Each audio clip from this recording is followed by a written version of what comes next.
Tá caro? Não compra não, velho. Mas não sou eu que tô dizendo isso não. Foi o próprio presidente Lula. O presidente fez um vídeo que viralizou nas plataformas Instagram, TikTok, dizendo que se os preços estão altos, simplesmente é só não comprar. Mas será que isso realmente funciona? Ou será que isso está mais furado que o orçamento do brasileiro? É isso que a gente vai ver hoje. Sou Marcos Trigueiro, sou planejador financeiro, atuo como planejador há mais de 4 anos, transformando vidas através da educação financeira.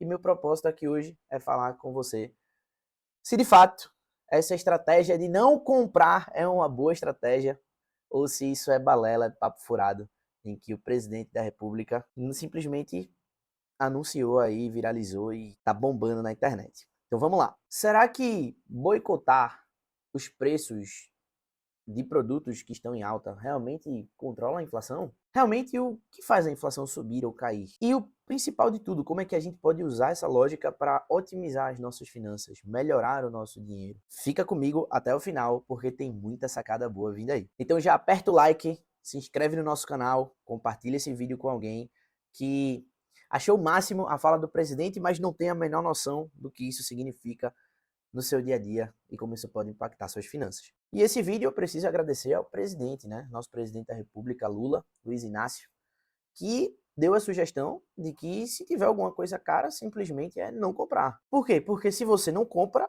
aquilo tende a reduzir preços. Já é a lei da oferta e da demanda. Se a oferta ela permanece a mesma, mas a demanda aumenta, então os preços têm que subir para poder a demanda voltar a cair. Mas se não tem demanda, então a oferta vai ter que cair.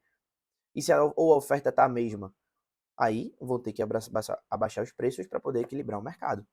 Então, basicamente é assim que funciona a economia, a lei da oferta e demanda, tá? Por exemplo, vou dar um exemplo prático aqui. Subiu o preço do café. Café é uma coisa que a maior parte dos brasileiros tem no seu dia a dia. Vamos dar exemplo. O preço do café antes era R$ 5 e agora aumentou para R$ 10. Um saquinho de café que você comprava, antes era 5, hoje é 10.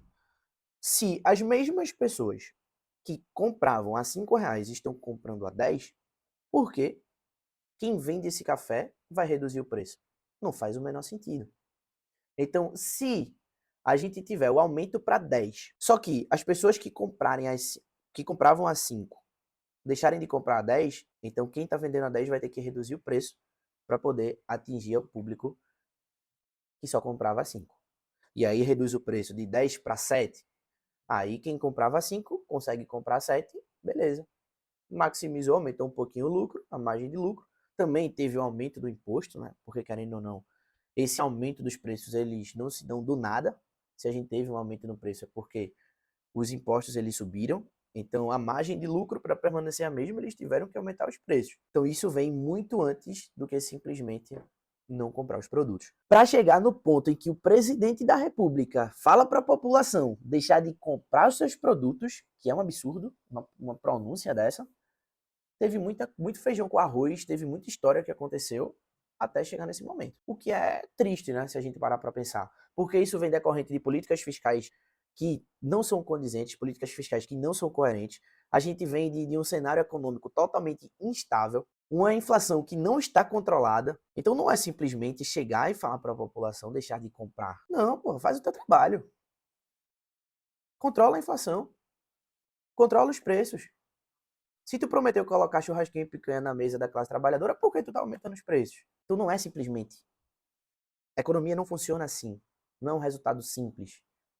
Isso foi uma construção. Então se hoje é algo simples de ser resolvido, é porque você não está fazendo o seu trabalho direito. Porque não era para chegar um momento em que a população tem que parar de consumir. Não, a população ela tem que consumir. Mas você teria que fazer seu trabalho, controlar a inflação, fazer uma política fiscal boa, controlar a economia. E eu não estou dizendo que isso é culpa de uma pessoa específica. Isso é culpa de principalmente quem encabeça a economia do nosso país. Um cara totalmente despreparado. Porque se o cara não entende o mínimo de economia, ele não está preparado para poder ser ministro da economia. E é isso que, infelizmente, a população ela tem que aturar. Então, o que acontece hoje é que a inflação no Brasil ela descompensou. E o Banco Central ele tem uma meta de inflação de 3% ao ano. Só que ele tem uma margem de 1,5 pontos percentuais para baixo em uma margem de 1,5 pontos percentuais para cima. Ultimamente, a gente vem usando bastante a nossa margem para cima, porque o Banco Central não está conseguindo controlar a inflação. E existe um órgão do Banco Central, que é o Comitê de Política Monetária, que é o Copom, que se reúne em média a cada 45 dias para definir o rumo da nossa taxa Selic, que é a taxa base de juros nacional. Na última reunião do Copom, a gente teve um aumento de 1 ponto percentual na nossa taxa Selic. E quando a gente aumenta a taxa Selic, todos os juros do mercado não têm uma resposta imediata. Então, quando a gente tem um aumento da taxa Selic, isso só vai ser refletido na economia de 6 a 18 meses depois.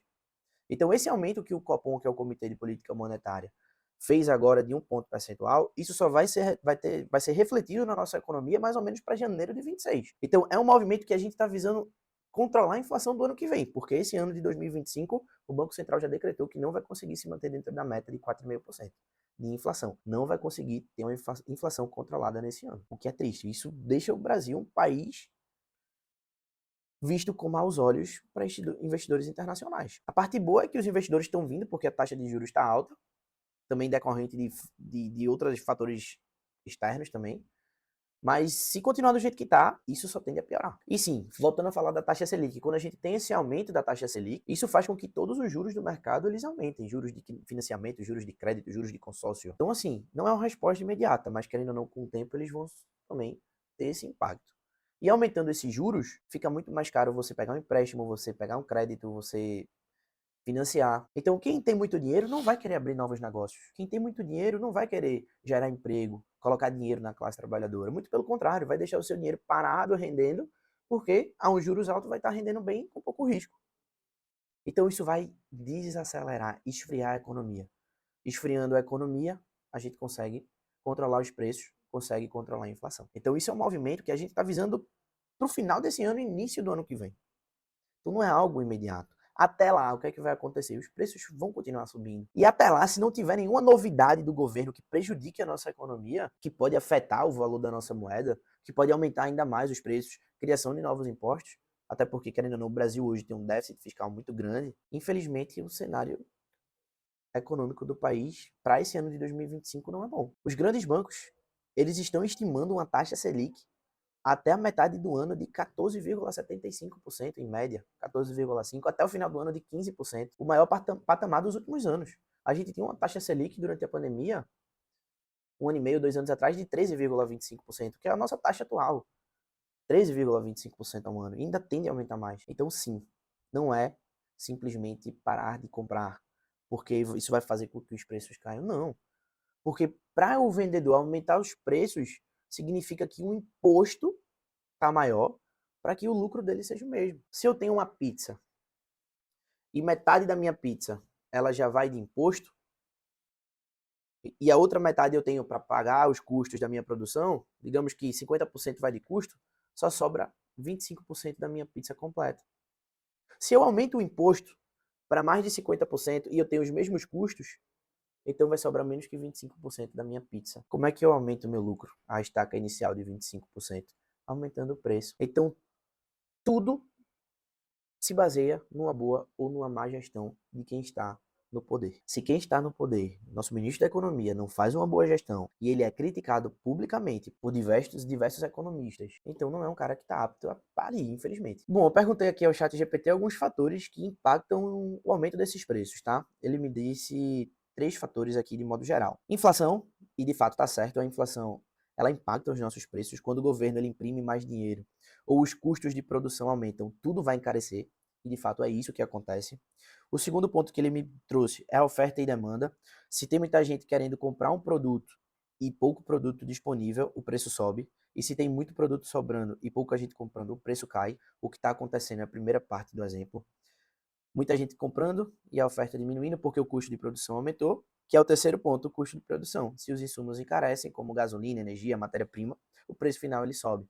Então o vendedor precisa manter a sua margem de lucro, aumentando seus preços. Que é isso que acontece. Então a sugestão do presidente é parar de comprar, porque parando de comprar, a demanda diminui. Se a gente tem a mesma oferta, então quem está ofertando vai ter que reduzir seus preços. Mas quem está ofertando não quer reduzir sua margem de lucro. Então vem muito antes do que simplesmente deixar de comprar. Então esses 3 pontos, sim, eles impactam no valor dos preços. Mas tem uma pergunta aqui que ninguém faz, que eu até anotei. Se a gente pode forçar a queda, forçar a queda de preços, deixando de comprar. Por que isso não acontece naturalmente? Simples, porque muita coisa não tem substituição. Se o tomate está caro, a gente pode comprar outro legume. Pode. Mas e o preço da gasolina? E o preço do aluguel? São coisas que são insubstituíveis. Então não dá para acontecer naturalmente. E como é que a gente pode usar toda essa noção, esse conhecimento de economia para otimizar nossas finanças? Primeiro ponto, você vai ter que priorizar o que realmente importa.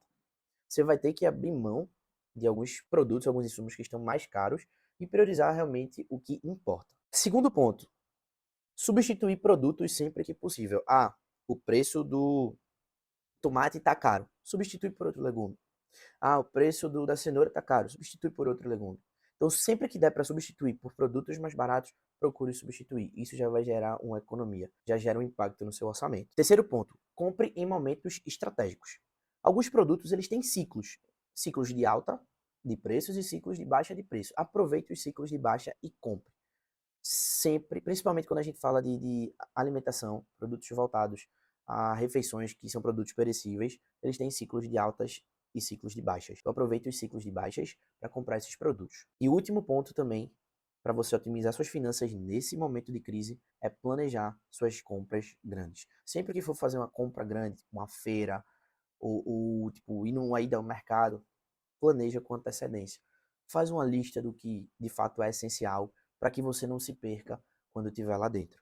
Porque quando a gente vai para esses lugares, involuntariamente a gente toma decisões emocionais e a gente termina comprando aquele sorvete a mais, aquele biscoito a mais que não deveria. Então planeje com antecedência. Resumindo, nem sempre parar de comprar resolve. Os preços são afetados por diversos outros fatores além do consumo. E o que você pode fazer é tomar decisões inteligentes na hora que você for gastar. Dito isto, espero que eu tenha trazido pelo menos uma visão, ensinado um pouco sobre economia e que você se tranquilize nesse momento, planeje, que o planejado não sai caro. Se você gostou desse vídeo, não é uma crítica, não é uma polêmica, mas sim o meu papel aqui é te ensinar sobre educação financeira, te ensinar sobre economia. Então, desde já, eu peço seu like, peço sua inscrição no canal. Qualquer dúvida, deixa aqui nos comentários que a gente vai responder. Te espero no próximo vídeo.